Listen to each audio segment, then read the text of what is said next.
Maritime Radar, brought to you by the Nigerian Shippers Council. Hello, and it's good to have you join us again on Maritime Radar. Trade agreements hold immense potential. They also present challenges for Nigerian freight forwarders, which includes complying with varying rules of origin, documentation requirements, and product standards across trade blocks. This can become complex and time-consuming. Freight forwarders must stay informed and up-to-date on the ever-changing trade regulations within these agreements to provide efficient logistics solutions to their clients.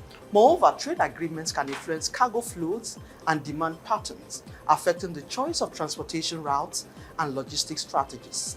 Understanding these shifts and adapting to the changing trade dynamics is vital for freight forwarders to maintain a competitive edge. Assessing the impact of full automation devoid of human interface are some of the issues that will be on the front burner on today's show. I am Norma Obiaswalo.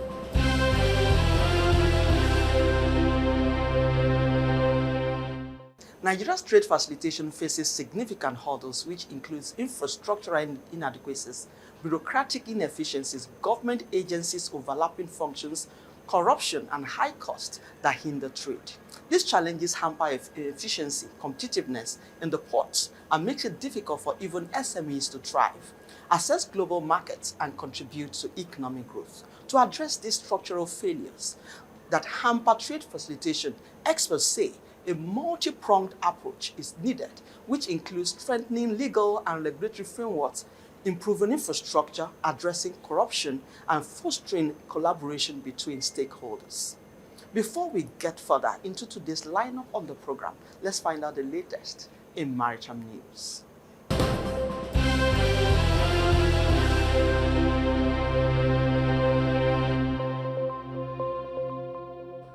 On the sidelines of the 110th session of the Maritime Safety Committee, Algeria has made a major move and officially flagged off its campaign for election to the International Maritime Organization Council under Category C for the 2026-2027 biennium.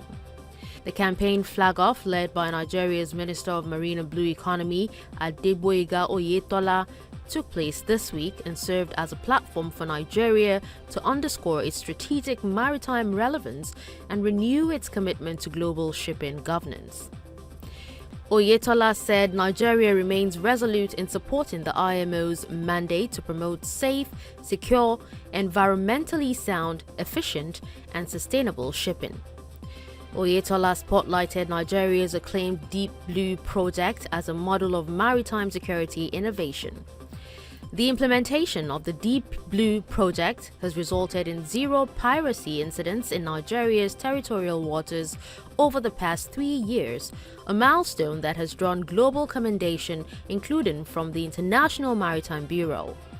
Also speaking, the Director General of NIMASA, Dayo Mobereola, assured that if elected to the IMO Council, Nigeria will lead, partner, and deliver on a transformative maritime agenda that benefits the entire global community.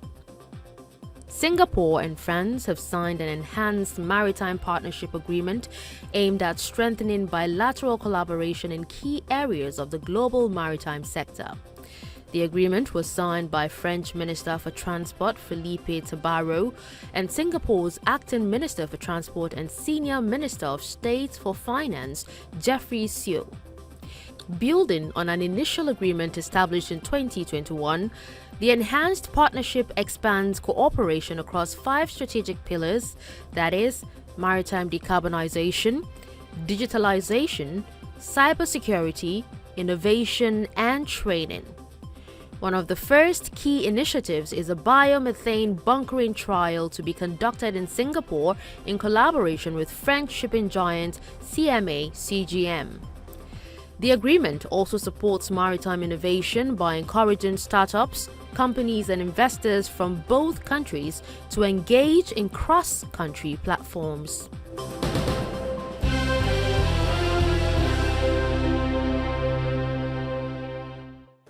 Welcome back. If you are just joining us, this is Maritime Radar. The Nigerian Customs Service is a government agency saddled with the responsibility of regulating the movement of goods and people into and out of Nigeria through its borders. They also play a crucial role in regulating trade, revenue collection, and border security.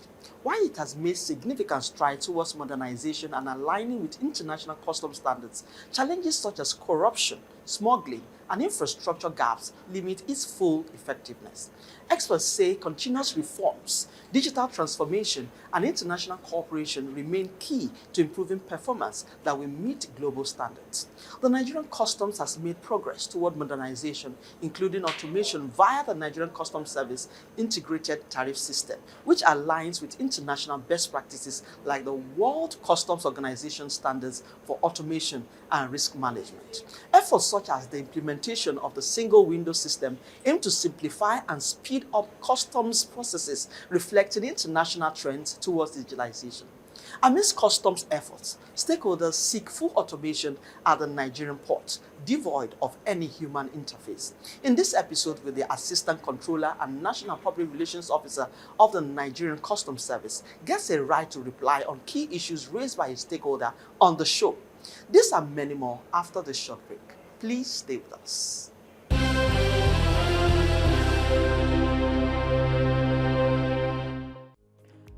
It's good to have you join us on the show. Okay, so let's start this conversation looking at how customs have been able to use operational efficiency to boost trade. Okay, thank you very much for this opportunity once again. Operational efficiency is something that we need to look at from different angles. First, we need to look at enabling law that give the customs the legal right to perform some certain functions and responsibility. We also need to look at how we implement fiscal policies of the government through innovations, through collaborations, and other form of issues that will lead to efficiency. Now, what actually we do in terms of trade facilitation, Nigerian Customs Service or generally Customs Administration are entrenched to facilitate trade, and trade facilitation entails simplification, standardization, automation, and harmonization of your processes and procedures. Now, if you look at Article 1 to Article 12 of the WTO Trade Facilitation Agreement, so many aspects of that talks about what customs need to do to ensure trade facilitation. Let's look at Article 1 of TFA, which talk about publication and availability of information. In Nigeria Customs Service, we have pride ourselves as one of the institutions of government that we operate an open governance policies. We create a harmonious relationship with stakeholders, and we entrench two-way communication between customs and our publics. So our information in terms of what we do is very much public, and we use multi-channel approach to communication with our external audience. Now, the second issue which I would like to talk about is look at other areas such as advanced ruling. We have introduced advanced ruling, which marks 1 year of advanced ruling this month, or last month we had 1 year. And we did not just celebrate 1 year, we call up a round table in Lagos under the collaboration with GIZ and other donor agencies to sit down with our stakeholders to review our activities in terms of advanced ruling and other trade policies within that 1 year, and see where we need to hear from them and improve in our processes and procedures. Now, we have moved on to see how we can reward compliance, and we have started AU, Authorized Economic Operator. Initially, we have what is called Fast Track, and Fast Track is a quasi form from AU. And today we are bold to say we have launched AU, and among those AU beneficiaries, we have MSMEs, that is medium and small enterprises, and we have even big conglomerates. And what are we saying is, if you are compliant, we will fast track your goods. And there are certain procedures. We started with 6 companies, and we're doing stakeholders engagement all over the country to see how people will be rewarded for compliance. And today, this is something we wanted to do in the last 10 years of customs, Nigerian Customs Service, we wanted to have an AEO program, and we had it this year. We launched AO, Authorized Economic Operator Program. That is an effort to facilitate trade. Okay, so let's talk about the various policies that customs have rolled out over time, and how has the implementation been, or how has it fared? Well, I think I've stated so many. I would like to make it more clear. Our role as an agency of government, we don't formulate policies. We are only responsible for implementation of policies. We don't determine rate of duties. We don't determine what should come in. Okay, what I'm saying is that a lot of policies have, you've reeled out a lot of policies, the Biodogo, the GTI, and all that. So what I'm asking is, how has the implementation fared, impacted trade facilitation that you mentioned earlier? Okay, let me start by saying maybe you are using policy in a different context, but so that you have what are the new innovations we have reeled out in customs? Because when you mention policy, it's a very technical word that has to do with when you are talking about customs operation, policy is technical. So now let's look at, in terms of our processes, what are the new innovations we have brought in Nigeria Customs Service? Number one, we are very intentional about resuscitation of non-intrusive inspection technology. If you realize over the years, we had agreements, we had service providers that are expected to provide scanners, and these scanners over the years went moribund. Now, in our ambitious and very intentional trade facilitation, trade modernization project, we have started the process of importation of new scanners, cargo scanners, gantry scanners, as well as mobile scanners. About 6 are in the country that are coming in, and we want to ensure that physical examination is reduced to the barest minimum. We want to embrace properly non-intrusive inspection technology. And our new act, that is Nigerian Customs Act 2023, also has mandated the terminal operators to also provide scanners based on our specification. Now we have a law, and we also are doing effort in our trade modernization. Now that is non-intrusive inspection technology. Now, in terms of our clearance software, you are aware we have a legacy clearance platform called NICIS, Nigeria Integrated Customs Information System. Prior to that, we have operated a system called ASICUDA, Automated System for Custom Data, which we moved to NICIS, and we moved to NICIS 2. Today, we are able to state that we have an indigenous platform that was developed in collaboration with Trade Modernization Project Limited and officers of the Nigerian Customs Service from the ICT department. We started that software from the background, that is from the scratch, and it's called Bodogu. We usually call it an indigenous software designed by indigenous persons to solve indigenous problem, and it has an indigenous name. So this is what we have done.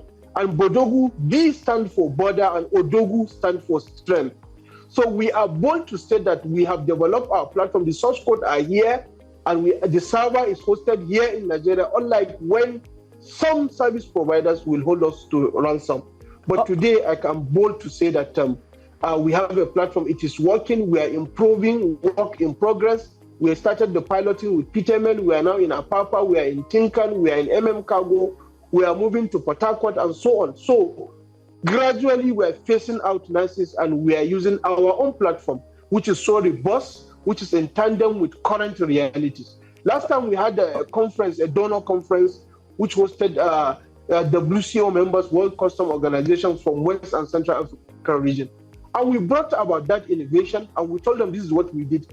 One person from Indian Customs Administration stated that this platform has some features, even them do not have those features on that platform. So we are proud to say that now we have a platform that is our own, and we are doing all the process of integration with banks, and we are aligning with other government agencies like the CBN and other regulatory agencies to work together to make sure that platform is robust and it works for Nigerians. Okay, I must applaud Nigerian Customs efforts in ensuring that our ports become a better place. But amidst all these successes that you've reeled out, stakeholders still feel that full automation is not still the experience. So what is hampering this? Do you think there's an issue of digital training with your officers?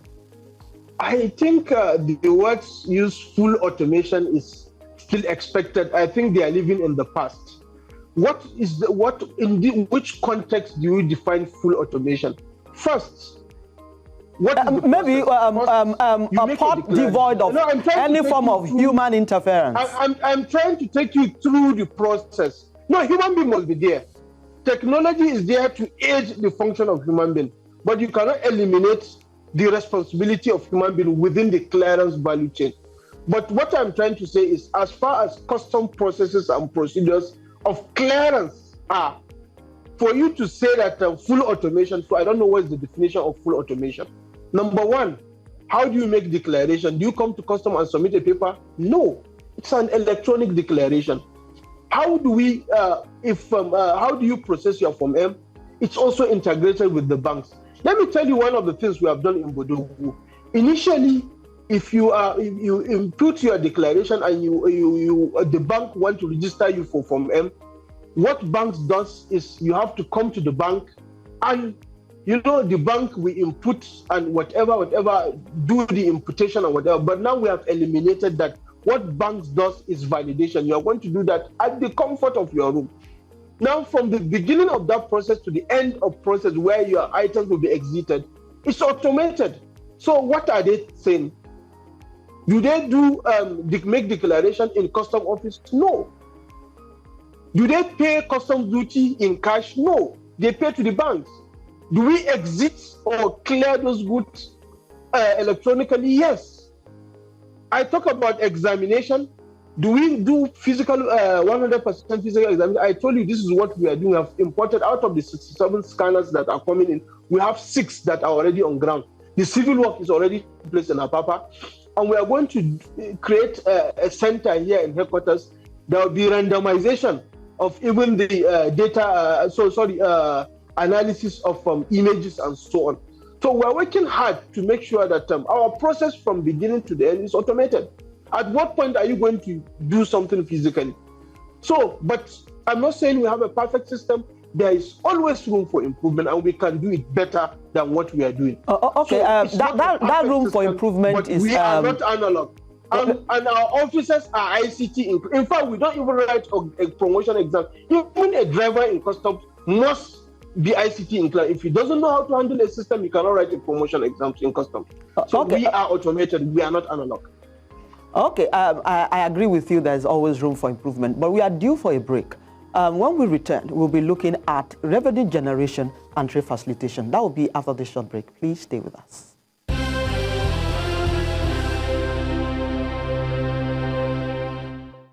For more than 5 decades, we have empowered and protected the interests of shippers in the nation's maritime industry. Our focus is to facilitate trade, regulate tariffs and rates, as well as handle shippers' complaints on cargo losses, damage and non-delivery. We offer dispute resolution mechanism for shipping and trade disputes between shippers and service providers. We are Nigerian Shippers Council, Nigeria's port economic regulator, your gateway to a thriving maritime sector. Nigerian Shippers Council will meet you at the port of your need.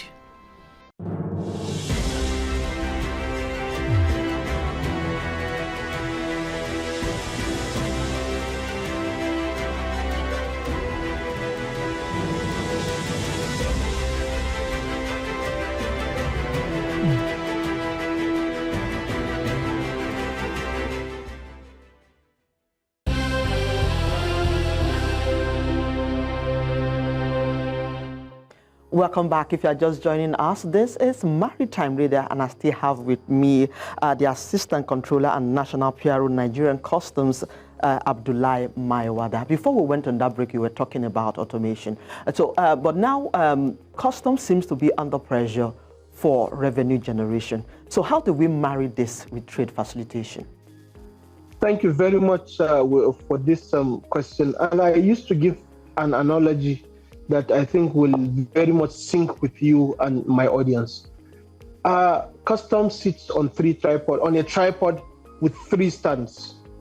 Now, one of the stands is revenue collection, the second stand is facilitation, and the third stand is suppression of smuggling. at any point you jettison any of this, it's just like breaking one of the legs and it would stand. So you have to proportionate both your revenue collection, your suppression of smuggling, and your trade facilitation. So you're trying to tell us now, that but it looks as if the revenue generation is in a higher leg. No, if you don't facilitate trade, you are not going to collect the revenue. I don't know whether you understand. Okay. For instance, now, if you are bound to do importation every quarter, first quarter, second quarter, third quarter, fourth quarter, and every importation cycle, we generate a revenue of 1 billion from you. So at the end of a year, we are just getting 4 billion from you. Now, in the process of clearance, now we delayed you. We didn't facilitate your trade, and you are only able to import 3 times in a quarter. Collecting 4 billion from you, we are collecting 3 billion.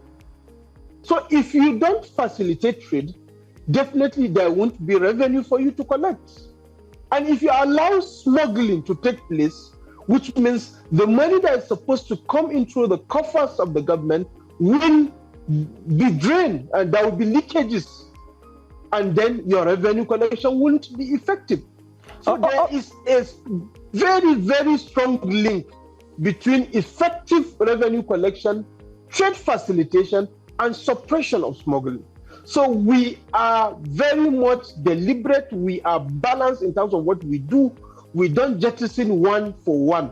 We believe if they work together, they are like a chain, and they cannot work independently. So there are 3 things involved, and by the time you remove one leg from that tripod, then there won't be balance. So we strike a balance between those 3 core functions of the Nigerian Customs Service. Okay, standing on the smuggling that you mentioned, is Customs worried about the influx of foreigners into the shipping and free-forward industry, which has allegedly been seen as a security threat, and the many smugglings? Well, I cannot scientifically establish the relationship of influx of foreigners into that profession, because customs have a defined function, and we do not define and regulate what happens in the shipping industry. We are only concerned about goods that come into the country, and we clear those items, valid those items. They are in tandem with our laws and policy. Looking at the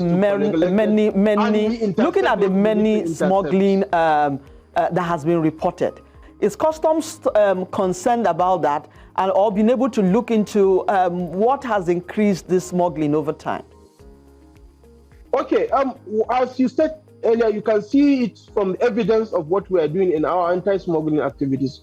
First, let me be clear that customs are not out to completely truncate smuggling. We can't end smuggling, but we can only do what we can do, suppress smuggling to the barest minimum. Now, in the seaport, you can see this from evidence of our interceptions, our seizures of drugs, seizures of narcotics, seizures, a lot of seizures, arms and ammunition and so on. You can see the evidence across all our ports. Now, in terms of from the land border, which is so porous and is more difficult to manage, you can see also evidence of our anti-smuggling activities. So we're doing our best to make sure that illicit items that are inimical to our health, inimical to our security, inimical to even our food security. So in terms of anti-smuggling, we are doing our best, but there's always room for improvement, as I stated earlier. Okay, thank you very much for your time, and I hope that you will have more of this engagement with us, so that you don't have to wait until maybe a stakeholder raises issues or concerns about your services before you come to us. I hope that you are going to oblige us from time to time to bring us up to speed what Customs is up to. Definitely, I'm always available. I will be available. That is my work, to make sure that publics are informed about the activities of the Nigerian Customs Service. I will always make myself available whenever the needs arise. Thank you very much for this opportunity also. Thank you very much for your time. It's been Abdullahi Maiwada. He is the Assistant Comptroller and National PRO, Nigerian Customs Service. Thank you for your time and your thoughts on the show.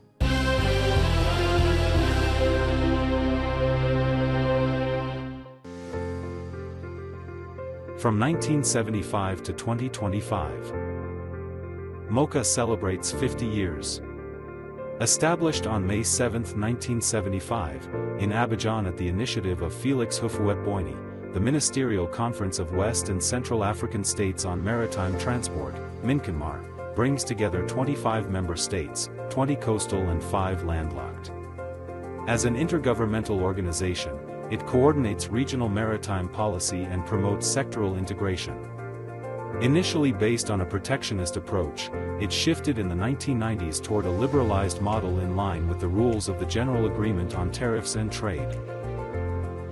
Now operating as the Maritime Organization of West and Central Africa, MOCHA, the institution, under the leadership of Secretary-General Dr. Paula Dalakou, in office since 2022, continues its mission through several key initiatives: the establishment of a regional maritime development bank, a regional transport observatory, an integrated Coast Guard network, a regional maritime code, a regional maritime fund, the promotion of regional cabotage companies and the empowerment of national merchant fleets.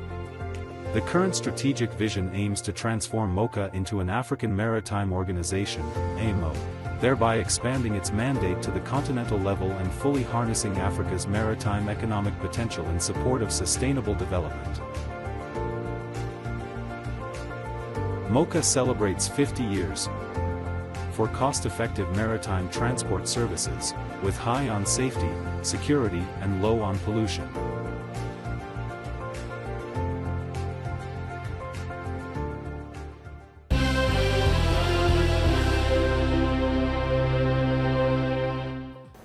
And that's our show this week. I hope that this episode was able to address the concerns of full automation that should ensure port efficiency. Join us every week on Maritime Radar as we explore potentials that will ensure the development of the maritime sector in Africa. You can also expect the latest in global and local maritime news plus industry insight right here. I am Norma Obiaswalo. Many thanks for your time and see you again next week. Maritime Radar, brought to you by the Nigerian Shippers Council.